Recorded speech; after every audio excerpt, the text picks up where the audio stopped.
China is building a whole new economic engine, and it's a lot shinier than the last one. 我们正以高质量发展全面推进中国式现代化。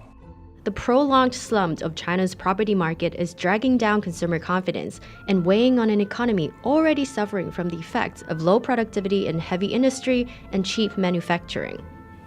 So, Beijing needs a replacement, and is focused on creating a high-tech, clean, lucrative, and sustainable one. You're looking at creating new energy like solar panels or batteries, or building semiconductors, biopharmaceuticals, you're looking at AI. All industries the world's major economies want a piece of and will compete for control of. It's crucially important for China's ability, potentially, to overtake the United States as the world's biggest economy and most potent geopolitical force. And Beijing's plan is starting to pay off.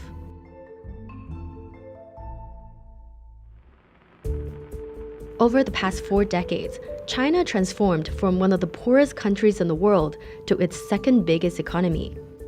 A lot of that was driven by property and infrastructure. Urbanization drove expansion of a property and infrastructure building, which was very powerful in sending China demand and growth much higher over the past many years. So was the country's role as the world's manufacturer of choice for cheap, mass-produced goods and materials. But this familiar branding, it became something of a punchline, a derisive nod to China's exports being poor quality versions of Western products. President Xi Jinping intends to change that, for Made in China to become a badge of honor. And that will rely on cities like this. We're here at GCL Technology's home base in Suzhou, China, about halfway between Beijing and Shanghai. GCL is the world's second leading producer of polysilicon, the key material for solar panels.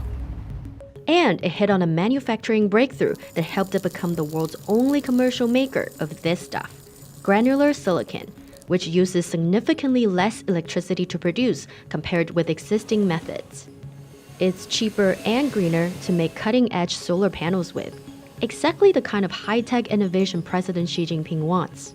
Over the past decade, China has given consistent policy support and has helped back companies with cheap land, cheap credit, easy environmental permitting. It's seen its industry grow and grow and grow to the point where now it absolutely dominates global solar panel manufacturing. Solar panels are just one of the new 3, as Xi Jinping's government dubbed its priority areas of growth. Electric vehicles are one of the others, and the country's booming EV industry is making it a global auto heavyweight. BYD, based in the southern Chinese tech hub of Shenzhen, is China's best-selling car brand, and it's on track to once again become the biggest seller of EVs globally. China is producing these products at much cheaper prices than its competitors, but also the quality. If you look at the Chinese consumers, when they face both Tesla and domestic brands, which one they choose, the domestic brands by no means inferior. And inside them, the final member of Xi's new 3, lithium-ion batteries, used to power EVs, but also products you can attach to a drone or a dog. Together, the new 3 have driven the rapid growth in the value of China's exports, underpinned by that all-important policy support. When Xi Jinping and his team identify a new priority, they can point banks at providing the finance and businesses at acquiring the technology to try and get them to where they want to go. This has not gone unnoticed. Obviously, we're facing a very different geopolitical environment with all the tariffs talks being ramped up. We're starting to hear the actual figures that Europe is planning on doing when it comes to tariffs and EVs from China. 25% tariff on Chinese steel and aluminum products, and we'll counter China's overcapacity in these industries. Protectionist salvos from the US and Europe may slow China's tech ascent, but they're also fueling Xi's push for self-sufficiency. And that's not just about economics. Key technologies aren't just good for growth, they also have direct national security implications. The bigger the Chinese economy is, the more they're going to be able to pay for a capable military. You'll have heard of at least one company that knows this all too well. Huawei had to back out of the smartphone market because it didn't have access to the most advanced chips. So it developed its own instead. and the tension escalated. The Biden administration, of course, has imposed these very strict export controls on what kinds of chips, what kinds of chip-making equipment can be sent to China. And so on. It meant that despite Huawei's chip breakthrough, China's semiconductor industry is still behind global leaders. Xi's big push is facing domestic challenges though too.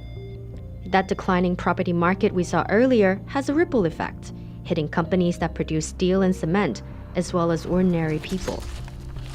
Chinese investors don't have a ton of ways to put their money away for the future. One of the most successful in recent decades has been buying a house and seeing that value get better and better and better over time. And so the crash in the housing market, it's reduced consumer confidence. You can see that clearly on this chart. Over the past 5 years, while China's factories ramped up production, consumers tightened their belts. China can't continue on its development path by producing too much, consuming too little, and expecting the US consumer to pick up the slack. For Xi Jinping and his aspiration to drive China's new productive forces, that could be a significant problem. Back here at GCL, the solar technology company in Xuzhou, innovation is helping its parent city transition towards high-tech sectors, away from a long-standing reliance on mining and heavy industry. But take a look at this analysis from Bloomberg Economics of industrial contributions to China's gross domestic product. The data show the same transition is expected to take place across the country, with property's contribution to GDP continuing to decline, but technology sectors rising to fill the gap. What the push for this economic transformation here in China means is that no longer is China's future going to be dependent on taking something the rest of the world made and producing it cheaper and quicker and reselling it to everybody else. What you're seeing now in solar panels, companies like GCL, and electric vehicles and batteries, is that Chinese companies are at the forefront of bringing new products to market. It's a blueprint South Korea knows well. It pivoted from a reliance on heavy industry to technology and became one of the world's biggest exporters, fostering popular household names in the process. While Japan and Korea could export their way to high income, it's just much harder for China to do that because there's just not enough global demand to absorb all of the Chinese exports. Beijing also isn't an ally of Washington, unlike Seoul. Still, Chinese leaders have set an ambitious goal of boosting per capita GDP from the current level and maintaining a growth rate for the economy of about 5% a year. I think if China gets it right from a growth point of view, China can maintain a solid pace of growth for many years to come. And because of China's sheer size, its contribution to global growth will be important on the global stage.